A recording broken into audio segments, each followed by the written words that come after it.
أهلا وسهلا بيكم في قناة لازم تعرف. يا ريت في البداية عزيزي المشاهد تدعمنا وتشترك في القناة، وكمان تفعل الجرس علشان تقدر تشوف كل الفيديوهات الجديدة. ويا ريت كل الناس تعمل لايك على الفيديو علشان الفيديو يوصل لأكتر عدد من الناس. يساعد تحديد نوع السعال ومدته وخصائصه والأعراض الأخرى التي ترافقه على تحديد أسبابه واختيار العلاج المناسب له. وفي الحقيقة فإن معظم حالات السعال ليست بحاجة للعلاج كالسعال الذي يرافق الزكام أو الإنفلونزا، ولكن قد تستخدم الأدوية في الحالات التي يصبح فيها السعال مزعجا فيوقظ الفرد من نومه أو يتعارض مع ممارسته للأنشطة اليومية. ويجب التنبيه إلى ضرورة تجنب استخدام أدوية السعال في علاج بعض الحالات التي يساهم فيها السعال في تنظيف الرئتين وتحسين التنفس، كالسعال الناتج عن التدخين أو عن الإصابة بالالتهاب الرئوي أو الالتهاب القصبات المزمن أو النفاخ الرئوي أو الربو. يعتمد تحديد العلاج المناسب للسعال أساسا على سبب حدوثه، فعلى سبيل المثال قد تساعد الأدوية التي تصرف دون الحاجة لوصفة طبية على تخفيف أعراض عدوى الجهاز التنفسي العلوي كالزكام، بينما يتطلب الأمر عادة استخدام المستنشقات وأنواع أخرى من العلاجات في حالة الإصابة بمشاكل أكثر خطورة تسبب السعال كالربو وداء الانسداد الرئوي المزمن. وتستخدم أدوية الزكام والسعال التي لا تحتاج إلى وصفة طبية في علاج أعراض الزكام والسعال فقط، فهي لا تستخدم لعلاج المرض أو المشكلة الصحية الأساسية التي سببت السعال. وبناء على توصيات الوكالة التنظيمية للأدوية ومنتجات الرعاية الصحية، يجب على الأفراد تجنب إعطاء أدوية الزكام والسعال التي يمكن صرفها دون وصفة طبية للأطفال الذين لا تتجاوز أعمارهم 6 سنوات، والحرص على استشارة الطبيب أو الصيدلي قبل إعطاء هذه الأدوية للأطفال الذين تتراوح أعمارهم بين 6 أعوام و12 عام. وحقيقة تساعد هذه الأدوية على وقف السعال الجاف، كما تساعد على طرد البلغم الزائد في حالات السعال الصدري الذي يرافق عدوى الجهاز التنفسي العلوي. إلا أنه من الصعب التأكيد على دور الأدوية في تخفيف السعال، فالقليل من الأدلة تدعم هذه الفكرة، نظرا إلى أن العديد من حالات السعال تبدأ بالتحسن السريع ومن تلقاء نفسها دون استخدام الأدوية. يمكن ذكر مجموعة من التعليمات التي يجب أخذها بعين الاعتبار بهدف استخدام أدوية السعال بشكل آمن فيما يأتي، وهي تجنب استخدام الدواء لفترة تتجاوز 7 أيام. فالاستمرار باستخدام الدواء لأكثر من 7 أيام قد يساعد على تغطية مشاكل أكثر خطورة يعانيها الفرد، لذلك يجب مراجعة الطبيب في حالة عدم تحسن الأعراض خلال أسبوع، أو في حالات الإصابة بالسعال الشديد. وأيضا التعامل بحذر مع الدواء المركب، فبناء على ما ذكر سابقا في هذا الفيديو يجب اختيار الدواء الذي يحتوي فقط على مواد تعالج الأعراض التي يعانيها المصاب لتجنب حدوث المشكلات، والحرص على تجنب استخدام نوعين من الأدوية التي تحتوي على المكونات ذاتها. وأيضا قياس الجرعة الصحيحة دائما، حتى وإن كان الدواء آمنا للاستخدام فمن المحتمل أن يسفر عن استخدام أدوية السعال بجرعات عالية حدوث مشاكل خطيرة كالإصابة بالتشنجات أو تلف الدماغ أو حتى الوفاة. وأيضا عدم اتخاذ أي إجراء بشأن السعال، وهي من أبسط الطرق التي يمكن اتباعها في حالات السعال. فكما ذكر في بداية الفيديو أن معظم حالات السعال تتحسن من تلقاء نفسها دون أن يستدعي الأمر استخدام أي أدوية للعلاج، لذا يجب التمهل وإعطاء الجسم فترة أسبوع فقد يزول فيها السعال وحده. وأما في حالة استمراره فينصح بزيارة الطبيب أولا، وأيضا يجب قراءة الملصق أو التعليمات المرفقة مع الدواء بعناية، وذلك لمعرفة أهم الأعراض الجانبية الشائعة لاستخدام الدواء، وأيضا فهم كيفية تناوله والتعرف على المحاذير التي يجب أن يكون الفرد على دراية بها قبل استخدام الدواء.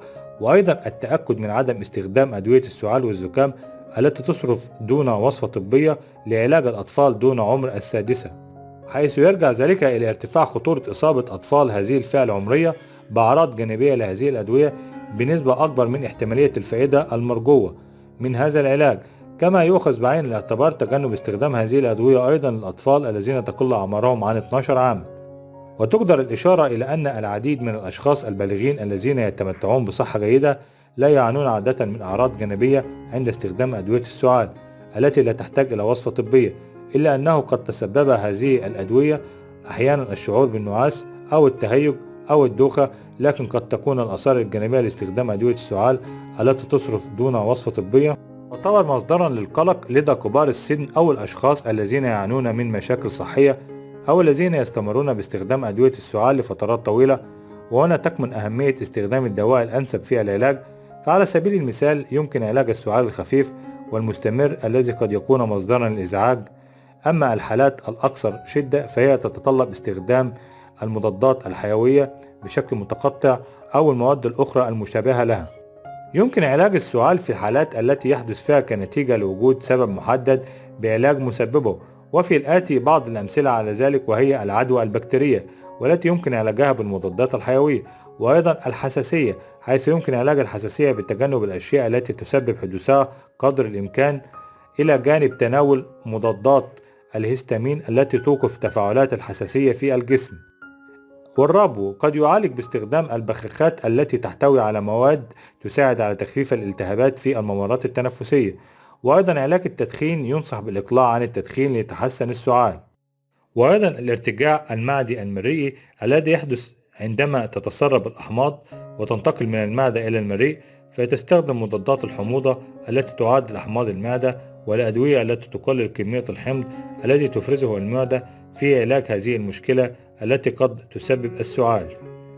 يجب زيارة الطبيب في حالة استمرار السعال لأكثر من 3 أسابيع دون تحسن، مع ضرورة التدخل الطبي الفوري في حالة بدء السعال بشكل مفاجئ، ويرافقه ألم شديد في الصدر أو صعوبة شديدة في التنفس أو قشعريرة وانتفاخ في الوجه أو خروج الدم مع السعال. وفي الحقيقة يجب على الفرد التواصل مع الطبيب في بعض حالات السعال، ومنها ما يأتي، وهي المعاناة من ضيق التنفس، وأيضا خروج البلغم الممزوج بالدم أو القيح مع السعال، وأيضا الاختلاط بمريض يعاني من مرض السل أو السعال الديكي مؤخرا، وأيضا الإصابة بالحمى وملاحظة ظهور صوت أزير في الصدر أو استمرار ظهوره بالرغم من استخدام البخاخات، وأيضا زيادة سوء حالة انتفاخ الأرجل وضيق التنفس خاصة عند الاستلقاء بشكل مستوي. ويجب التأكد على ضرورة علاج مسبب السعال للتخلص منه، ولكن توجد مجموعة من النصائح التي قد تساعد على تخفيف السعال والحد منه إلى حين علاج مسببه، ومنها ما يأتي: اتخاذ الإجراءات اللازمة في حالة الإصابة بسعال ناتج عن مرض معدي، مع ضرورة تجنب نقل العدوى إلى الآخرين، وذلك لأن فرصة انتقال العدوى للآخرين عن طريق الرذاذ الصادر من فم المصاب عند السعال تكون مرتفعة جدا. يجب تجنب زيارة الأماكن العامة في حالة الإصابة بعدوى تنفسية، وأيضا الحرص على غسل اليدين باستمرار لمدة تتراوح ما بين 15 إلى 20 ثانية في كل مرة باستخدام الماء الساخن والصابون، وقد تستخدم المسحات الكحولية كبديل جيد. وأيضا يجب تجنب المصافحة بالأيدي في حالة الإصابة بعدوى تنفسية، وأيضا الحرص على تغطية الفم والأنف بمنديل أثناء السعال أو العطس، والحرص على التخلص من المنديل فورا. أما في حالة عدم توفر المناديل فينصح بتغطية الفم والأنف بالجزء العلوي من الكم أو الكوع، وعدم استخدام اليد في ذلك. وأيضا الحرص على تنظيف وتعقيم الأسطح التي تلمس سواء في المنزل أو العمل عند الإصابة بالمرض، وتجنب لمس العينين والأنف والفم عند السعال الذي يكون نتيجة الإصابة بالعدوى. وأيضا الحرص على تجنب المهيجات الموجودة في المنزل أو في مكان العمل والتي تثير السعال، وتجنب محفز الحساسية الذي يثير السعال، على سبيل المثال في حالة الإصابة بالتهاب الأنف التحسسي نتيجة التعرض لحبوب اللقاح. يقدر بالفرض تجنب التواجد خارج المنزل في الأوقات التي يكون فيها مستوى حبوب اللقاح مرتفعا في الجو. ويمكن أيضا ارتداء المعدات الواقية للجهاز التنفسي التي قد يوصي بها الطبيب، والحرص على شرب السوائل باستمرار، فالسوائل تساعد على تخفيف كثافة المخاط في الحلق، كما قد يساهم شرب السوائل الدافئة كعصير الليمون الدافئ والشاي في تخفيف ألم الحلق. وأيضا ترطيب الهواء المستنشق إما بأخذ حمام بخاري ساخن أو باستخدام أجهزة الترطيب الباردة. وأيضا تجنب تدخين التبغ، فالتدخين أو التدخين السلبي قد يزيد من سوء حالة السعال عند المصاب.